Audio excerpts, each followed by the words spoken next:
you're the first person that I'm interviewing that I haven't been previously associated with in some way, shape, or Okay. form. Okay, Yeah, I'm on. yeah. So I'm honoured. Are we rolling? We are. Okay. But you can trust me, Betty. You can trust me. It's funny. The fact that you flashed your boobs at me just before, that's not going in there. That's not going in. Oh, No. dang.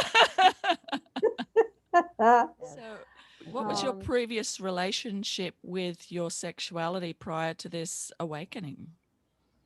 Oh, it's pretty standard cookie cutter, hetero. Uh, I was reasonably functional. I didn't have any big major problems, but I just knew that there was something was missing and there was more to the picture. Mm. And then as I began exploring why the picture just got really big, like, oh my gosh, this is an option. Oh my gosh, this is an option. Yeah. So it Can was you give pretty me an wide ticket. example of Well, as one of your first light bulb moments? my first light bulb moment was at this first workshop, which was a women's workshop. Um, and part of it involved being on the massage table, giving each other erotic massages with some breath work and things added. It was very, very powerful. Yeah. And what I learned at that workshop was that my eroticism belonged to me. Like Mm. it came from me and my body. Mm. And I was raised in the 1950s in the South that my sexuality belonged to somebody else. So discovering that it belonged to me was just a huge, huge opening and a big Mm. aha. Yeah, our own pleasure is definitely something we know is there, but the acquired taste of what that looks like Yeah, is very confusing, and it yeah, still is for young women. And sure. this is Yeah, something that makes me cry inside, Betty. I don't know about you, but yes, but yeah, and I don't have any daughters. See, I have three yeah, sons and I don't have any yeah, daughters. And the most exciting thing for me about talking to you is that everybody's talking about consent now, but hmm, pretty much only thinking about consent as yes or no to sex and what that looks right. like.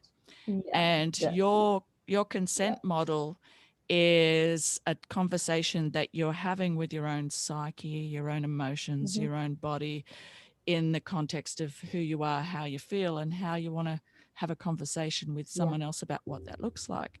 yeah, Genuine intimacy. And yeah. uh it's so yeah, I get all goose pimply when I I think did about it. too. I had to Um separate my experience from the connection with the other person. mm, And it's not that you're ignoring the other person, it's just that it's your turn, you're on the table, and their hands are serving you. It's not about yeah. them, it's about you. And so I I think that's where a lot of that came from. But Yeah. most of my sexual experience had been with a partner and being in love and being about finding the intimacy between two people and really engaging with a partner.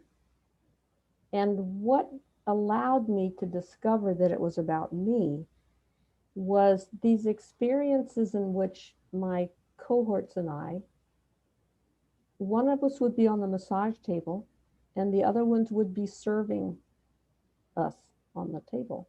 Mm, And so the experience was not about the connection. mm, The experience was, what is my body capable of? mm. Because it's not about what, no one's making out, no one's falling in love, no one's having sex.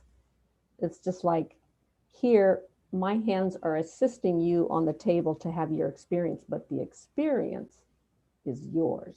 Yeah. It was a spiritual path for me for some years. It's like, who am I? And how does this body work? and It was and an emotional awakening as well. It was a lot of questioning.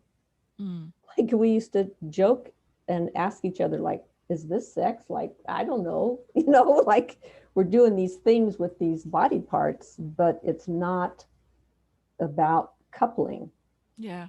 So we would joke about, well, is this sex? I don't know.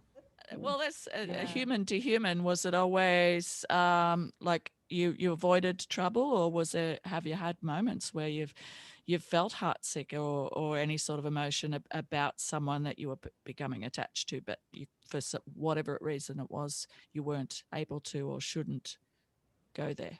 Um, like, did I ever have really strong yearnings for someone that was off limits? Yeah,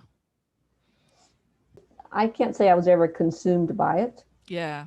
but I certainly met people that I wanted to climb all over. Yeah.